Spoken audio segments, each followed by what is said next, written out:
ਜਿਹੜੇ ਹੁਣ ਟਰੱਕਰਸ ਆ ਇਹ ਫਿਰ ਹੁਣ ਜ਼ਿਆਦਾ ਪ੍ਰਾਈਸ ਦੀ ਮੰਗ ਕਰ ਰਹੇ ਆ, ਤੁਹਾਨੂੰ ਕੀ ਲੱਗਦਾ ਆ? ਓਬਵੀਅਸਲੀ ਇਹਨਾਂ ਦੇ ਖਰਚੇ ਜਿਹੜੇ ਆ ਉਹ ਹੁਣ ਵੱਧ ਚੁੱਕੇ ਆ, ਪ੍ਰਾਈਸਾਂ ਜਿਹੜੀਆਂ ਹਰ ਇੱਕ ਚੀਜ਼ ਦੀਆਂ ਵਧੀਆਂ ਆ। ਕੀ ਤੁਹਾਨੂੰ ਲੱਗਦਾ ਹੈ ਵੀ ਜਿਹੜਾ ਸ਼ਿਪਰ ਆ ਜਾਂ ਕੋਈ ਕੰਪਨੀਆਂ ਆਪਸ 'ਚ ਇਹ ਰੀਬਿਡਿੰਗ ਦੇ ਦੌਰਾਨ ਪ੍ਰਾਈਸਿਸ ਵਧਾਉਣਗੀਆਂ? ਰਾਜਕਰਨ ਜਿਹੜੀ ਇਸ ਵੇਲੇ ਸਿਚੁਏਸ਼ਨ ਆ ਨਾ, ਰੀਬਿਡਿੰਗ ਦੀ ਸਿਚੁਏਸ਼ਨ ਇਸ ਕਰਕੇ ਆ ਕਿ ਜਿਹੜਾ ਸ਼ਿਪਰ ਹੈਗਾ ਉਹਨੂੰ ਸਪੌਟ ਮਾਰਕੀਟ ਦੇ ਵਿੱਚ ਚੀਪਰ ਟਰੱਕ ਮਿਲ ਰਿਹਾ ਹੈਗਾ। ਠੀਕ ਹੈ ਨਾ। ਰੀਬਿਡਿੰਗ ਦੇ ਵਿੱਚ ਟਰੱਕਿੰਗ ਕੰਪਨੀ ਰੀਬਿਡਿੰਗ ਨਹੀਂ ਕਰ ਰਹੀ ਹੈਗੀ। ਟਰੱਕਿੰਗ ਕੰਪਨੀ ਨਹੀਂ ਕਹਿ ਰਹੀ ਕਿ ਰੀਬਿਡਿੰਗ ਸ਼ੁਰੂ ਕਰੋ ਜਾਂ ਰੀਬਿਡਿੰਗ ਕਰੋ। ਇਹ ਸ਼ਿਪਰਸ ਨੇ ਆਉਣਾ ਆ ਬੈਕ ਟੂ ਦਾ ਟੇਬਲ ਕਿ ਰੀਬਿਡਿੰਗ ਜਿਹੜੀ ਹੋਣੀ ਚਾਹੀਦੀ ਹੈ, ਕਿਉਂਕਿ ਸਪੌਟ ਮਾਰਕੀਟ ਦੇ ਵਿੱਚ ਜਿਹੜਾ ਰੇਟ ਆ ਉਹ ਕਾਫੀ ਡਾਊਨ ਹੈਗਾ। ਟਰੱਕਸ ਜਿਹੜੇ ਆ ਉਹ ਬਹੁਤ ਚੀਪਰ ਮਿਲ ਰਹੇ ਹੈਗੇ ਆ।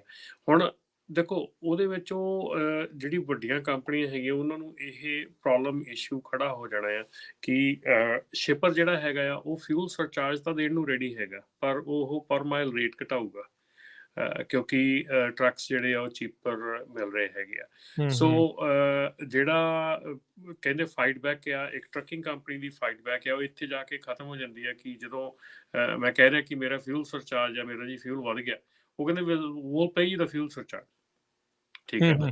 ਫਿਊਲ ਸਰਚਾਰਜ ਅਸੀਂ ਦੇ ਰਹੇ ਹਾਂ, ਪਰ ਅਸੀਂ ਜਿਹੜਾ ਦੂਸਰਾ ਹੈਗਾ ਆ ਉਹਦੇ ਵਿੱਚ ਮਸਲਾ ਉਹ ਨਹੀਂ ਸਾਡੇ ਕੋਲੋਂ ਹੁਣ ਉੱਥੇ ਮਤਲਬ ਕਿ ਸਾਨੂੰ ਟਰੱਕ ਜਿਹੜਾ ਉਹ ਚੀਪਰ ਮਿਲ ਰਿਹਾ ਹੈਗਾ।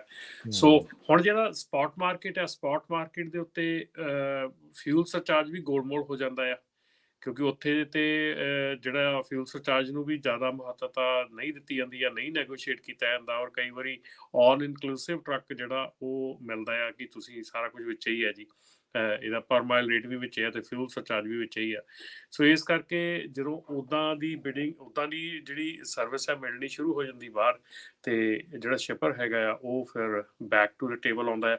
ਇਹ ਸਿਚੁਏਸ਼ਨ ਜਿਹੜੀ ਲਾਸਟ ਈਅਰ ਸੀਗੀ ਜਦੋਂ ਕਿ ਬਾਹਰ ਕੈਪੈਸਿਟੀ ਬਹੁਤ ਟਾਈਟ ਸੀਗੀ, ਲੋਡਾਂ ਦੇ ਰੇਟ ਬਹੁਤ ਜ਼ਿਆਦਾ ਸੀਗੇ, ਅਤੇ ਉਦੋਂ ਸ਼ਿਪਰ ਜਿਹੜਾ ਸੀਗਾ ਉਹ ਟਰੱਕਿੰਗ ਕੰਪਨੀ ਦੇ ਉੱਤੇ ਜ਼ੋਰ ਪਾਉਂਦਾ ਸੀਗਾ ਕਿ ਸਾਡਾ ਜਿਹੜਾ ਕਾਂਟਰੈਕਟ ਰੇਟ ਹੈਗਾ ਤੁਸੀਂ ਉਸੇ ਰੇਟ 'ਤੇ ਕਰੋ ਜਿਸ ਰੇਟ 'ਤੇ ਤੁਸੀਂ 6 ਮਹੀਨੇ ਪਹਿਲਾਂ ਸਾਡੇ ਨਾਲ ਚੱਲੇ ਸੀ। ਸੋ ਇਹ ਜਿਹੜੀ ਨਾ ਇਹ ਕਹਿੰਦੇ ਉਹ ਟੇਬਲ ਟਰਨ ਅਰਾਊਂਡ ਹੋ ਗਿਆ, ਜਿਹਦੇ ਵਿੱਚ ਕਿ ਚੀਜ਼ਾਂ ਜਿਹੜੀਆਂ ਆ ਉਹ ਚੇਂਜ ਅਰਾਊਂਡ ਹੋ ਗਈਆਂ ਹੁਣ।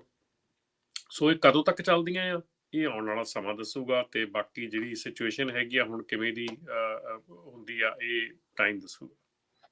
ਸੋ ਰਮਨ ਜੀ, ਚਿੱਟ ਵੀ ਮੇਰੀ ਤੇ ਪੱਟ ਵੀ ਮੇਰੀ, ਸ਼ਿਪਰ ਚਾਹੁੰਦਾ ਆ ਵੀ ਜਦੋਂ ਦੂਜੇ ਪ੍ਰੇਸ ਸਪੌਟ ਮਾਰਕੀਟ ਤਾਂ ਜਾਂਦੀ ਆ ਤੇ ਉਦੋਂ ਤੁਸੀਂ ਘੱਟ 'ਚ ਚਲਾਈ ਜਾਓ, ਤੇ ਹੁਣ ਬਾਹਰੋਂ ਜੇ ਸਸਤਾ ਮਿਲਦਾ ਤੇ ਹੁਣ ਕਹਿੰਦੇ ਵੀ ਅਸੀਂ ਤੁਹਾਨੂੰ ਵਾਧੂ ਜਿਹੜੇ ਉਹ ਦੇਣੇ ਨਹੀਂ। ਅਕਸਰ ਆਪਾਂ ਇੱਥੇ ਗੱਲ ਕਰਦੇ ਆ ਵੀ ਕੰਟਰੈਕਟਡ ਰੇਟਸ ਬੈਟਰ ਰਹਿੰਦੇ ਆ, ਪਰ ਮਸਲਾ ਤੇ ਹੁਣ ਉਹਨਾਂ ਦੇ ਲਈ ਵੀ ਬੜਾ ਡਾਵਾਡੋਲ ਜਿਹਾ ਜਿਹੜਾ ਉਹ ਬਣ ਜਾ ਰਿਹਾ ਆ। ਆਪਾਂ ਅਕਸਰ ਸੁਣਦੇ ਆ ਵੀ ਘੱਟ ਪ੍ਰਾਈਸ ਦੇ ਉੱਤੇ ਓਨਰ ਓਪਰੇਟਰ ਨੂੰ ਕਹਿ ਦਿੱਤਾ ਜਾਂਦਾ ਯਾਰ ਤੁਸੀਂ ਚੱਕੀ ਜਾਂਦੇ ਆ। ਹੁਣ ਤਾਂ ਇਹ ਕੰਟਰੈਕਟਡ ਦੇ ਵਿੱਚ ਵੀ ਸੇਮ ਸਥਿਤੀ ਜਿਹੜੀ ਆ ਉਹ ਬਣ ਰਹੀ ਆ। ਸਨੀ ਗਰੇਵਾਲ ਹੁਣੀ ਫੇਸਬੁੱਕ ਤੇ ਕਹਿੰਦੇ ਆ ਵੀ ਰੇਟਸ ਦਾ ਬੁਰਾ ਹਾਲ ਆ, ਜਿਨ੍ਹਾਂ ਕੋਲ ਕੰਟਰੈਕਟਸ ਨੇ ਉਹਨਾਂ ਦਾ ਚੱਲੀ ਜਾਂਦਾ ਆ, ਓਨਰ ਓਪਰੇਟਰ ਲਈ ਰੇਟਸ ਬਹੁਤ ਘੱਟ ਨੇ, ਇਹ ਨਾਰਮਲ ਨਹੀਂ ਆ, ਇੰਨੇ ਘੱਟ ਨਹੀਂ ਹੁੰਦੇ ਸੀ ਤੋਂ ਡੀਜ਼ਲ ਡਬਲ ਹੋ ਗਿਆ ਆ। ਕਿ ਦੇਖੋ ਕਿੰਨੀਆਂ ਸਾਰੀਆਂ ਚੀਜ਼ਾਂ ਇਹ ਕ੍ਰਾਈਸਿਸ ਦੇ ਨਾਲ ਜੁੜੀਆਂ। ਇਹ ਰਮਨ ਜੀ ਐਕਚੁਅਲ 'ਚ ਕ੍ਰਾਈਸਿਸ ਆ ਕਿ ਹਿਕਅਪ ਆ? ਕਿ ਇਹ ਮਾੜੀ ਜਿਹੀ ਇੱਕ ਹਿਚਕੀ ਆਈ ਆ ਜਾਂ ਇਹ ਵਾਕਿਆ ਹੀ ਕ੍ਰਾਈਸਿਸ ਜਿਹੜਾ ਆ ਟਰੱਕਿੰਗ ਇੰਡਸਟਰੀ ਦੇ ਵਿੱਚ ਆ ਗਿਆ ਆ ਵੀ ਇਹ ਹੁਣ ਡਾਊਨ ਟਰਨ ਵੱਲ ਨੂੰ ਹੀ ਸਪਾਇਰਲ ਡਾਊਨ ਹੋ ਜਾਣਾ ਆ, ਕਿ ਥੋੜ੍ਹੇ ਚਿਰ ਦੇ ਲਈ ਥੋੜ੍ਹਾ ਔਖਾ ਟਾਈਮ ਆ? ਨਹੀਂ ਰਾਜਕਰਨ, ਹਿਕਅਪ ਨਹੀਂ ਹੈਗਾ, ਇਹ ਕ੍ਰਾਈਸਿਸ ਹੈਗੇ ਆ। ਜਿੱਦਾਂ ਕਿ ਮੈਂ ਪਹਿਲਾਂ ਵੀ ਕਿਹਾ ਕਿ ਅਸੀਂ ਕ੍ਰਾਈਸਿਸ ਨੂੰ ਜਿਹੜਾ ਆ ਸਾਡੇ ਕ੍ਰਾਈਸਿਸ ਆਉਣੇ ਸੀਗੇ 2019 ਦੇ ਵਿੱਚ, ਉਹ ਕ੍ਰਾਈਸਿਸ ਨੂੰ ਅਸੀਂ ਜਿਹੜਾ ਆ ਉਹਨੂੰ ਅਸੀਂ ਮੂਵ ਫਾਰਵਰਡ ਕਰਤਾ ਸੀਗਾ, ਅੱਗੇ ਕਰਤਾ ਸੀਗਾ। ਸੋ ਉਹ ਜਿਹੜੇ ਕ੍ਰਾਈਸਿਸ ਹੈਗੇ ਜਿਹੜੇ 2019 'ਚ ਆਉਣੇ ਸੀਗੇ, ਉਹ ਕ੍ਰਾਈਸਿਸ ਕੋਵਿਡ ਕਰਕੇ ਲਾਟ ਆਫ ਕੰਪਨੀਜ਼ ਜਿਹੜੀਆਂ ਸੀਗੀਆਂ ਉਹ ਬੇਲ ਆਊਟ ਕਰ ਗਈਆਂ ਉੱਥੇ, ਔਰ ਉਹ ਬਚ ਗਈਆਂ।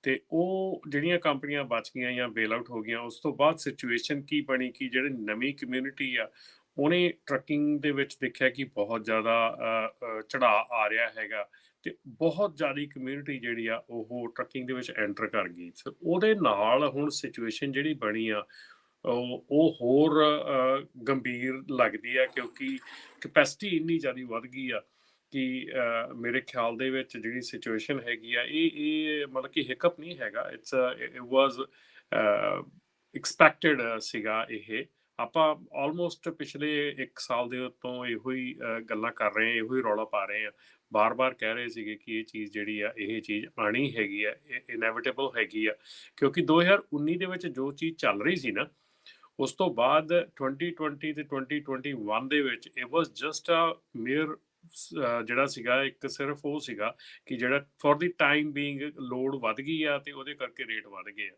ਸੋ ਫॉर ਦੀ ਟਾਈਮ ਬੀਇੰਗ ਸੀਗਾ, ਕਿਉਂਕਿ ਟਰੱਕਰਸ ਜਿਹੜੇ ਸੀਗੇ ਉਹ ਵੀ ਕੋਵਿਡ ਦਾ ਸ਼ਿਕਾਰ ਹੋਏ ਆ, ਉਹ ਵੀ ਘਰ ਬੈਠੇ ਆ, ਟਰੱਕਾਂ ਵਾਲਿਆਂ ਦੀ ਜਿਹੜੀ ਸੀ ਜ਼ਰੂਰਤ ਵੱਧ ਗਈ ਸੀਗੀ, ਟਰੱਕਾਂ ਦੀ ਕਪੈਸਿਟੀ ਘਟ ਗਈ ਸੀ, ਰੇਟ ਵੱਧ ਗਿਆ। ਸੋ ਇਟ ਵਾਸ ਇਹ ਇੱਕ ਟਾਈਮ ਬੀਇੰਗ ਸੀਗਾ, it was not a long term. So hmm, ਮੇਰੇ ਖਿਆਲ ਦੇ ਵਿੱਚ ਹੁਣ ਜਿਹੜੀ ਸਿਚੁਏਸ਼ਨ ਹੈਗੀ ਆ, ਹੁਣ ਇਹ ਹੋ ਗਈ ਆ ਕਿ ਕਿਉਂਕਿ ਉਹੀ ਗੱਲ ਹੋ ਗਈ ਨਾ ਕਿ ਜਿਹੜਾ ਪਹਿਲਾਂ 2019 ਦੇ ਵਿੱਚ ਡਾਊਨ ਟਰਨ ਆਉਣਾ ਸੀਗਾ, ਉਹਦੇ ਤੇ ਇੱਕ ਹੋਰ ਜਿਹੜੀ ਜ਼ਿਆਦਾ ਵੱਡੀ ਗੱਲ ਹੋ ਗਈ ਕਿ ਆਹ ਜਿਹੜੀ ਇਕਵਿਪਮੈਂਟ ਪ੍ਰਾਈਸਿੰਗ ਜਿਹੜੀ ਆ, ਹੂੰ, ਇਹ 2019 ਨਾਲੋਂ ਬਹੁਤ ਜ਼ਿਆਦਾ ਹੋ ਗਈ। ਜਿਹੜੀ ਇਨਵੈਸਟਮੈਂਟ ਹੈ ਟਰੱਕਿੰਗ ਦੇ ਵਿੱਚ ਲੋਕਾਂ ਨੇ ਕੀਤੀ, ਉਹ ਬਹੁਤ ਜ਼ਿਆਦਾ ਹੋ ਗਈ। ਇਸ ਕਰਕੇ ਜਿਹੜੀ ਹੁਣ ਸਿਚੁਏਸ਼ਨ ਹੈਗੀ ਆ, ਉਹ ਜ਼ਿਆਦਾ ਆਪਾਂ ਨੂੰ ਗੰਭੀਰ ਲੱਗਦੀ ਆ। ਬਾਕੀ ਸਨੀ ਦੇ ਕਹਿਣ ਵਾਂਗੂ ਠੀਕ ਆ, ਆਈ ਥਿੰਕ ਰੇਟ ਵੀ ਕਿਸੇ ਨਾ ਕਿਸੇ ਹਿਸਾਬ ਨਾਲ ਘੱਟ ਹੈਗੇ ਆ ਇਸ ਵੇਲੇ। ਉਹ ਨਹੀਂ ਮੈਂ ਕਹਿ ਰਿਹਾ ਕਿ ਰੇਟ, ਕਿਉਂਕਿ ਇਸ ਟਾਈਮ ਤੇ ਸੀਜ਼ਨ ਜਿਹੜਾ ਫੁੱਲ ਸਵਿੰਗ 'ਚ ਚੱਲ ਪੈਂਦਾ ਹੁੰਦਾ, ਹੂੰ, ਹੂੰ, ਪ੍ਰੋਡਿਊਸ ਸੀਜ਼ਨ ਜਿਹੜਾ ਫੁੱਲ ਸਵਿੰਗ 'ਚ ਹੁੰਦਾ ਆ, ਔਰ ਪ੍ਰੋਡਿਊਸ ਸੀਜ਼ਨ ਵੀ ਫੁੱਲ ਸਵਿੰਗ 'ਚ ਨਹੀਂ ਚੱਲ ਰਿਹਾ ਹੈਗਾ ਬਿਕਾਜ਼ ਆਫ ਦਾ ਵੈਦਰ, ਤੇ ਉਹਦੇ ਕਰਕੇ ਜਿਹੜੀ ਸਿਚੁਏਸ਼ਨ ਹੈਗੀ ਆ ਹੋਰ ਗੰਭੀਰ ਆ।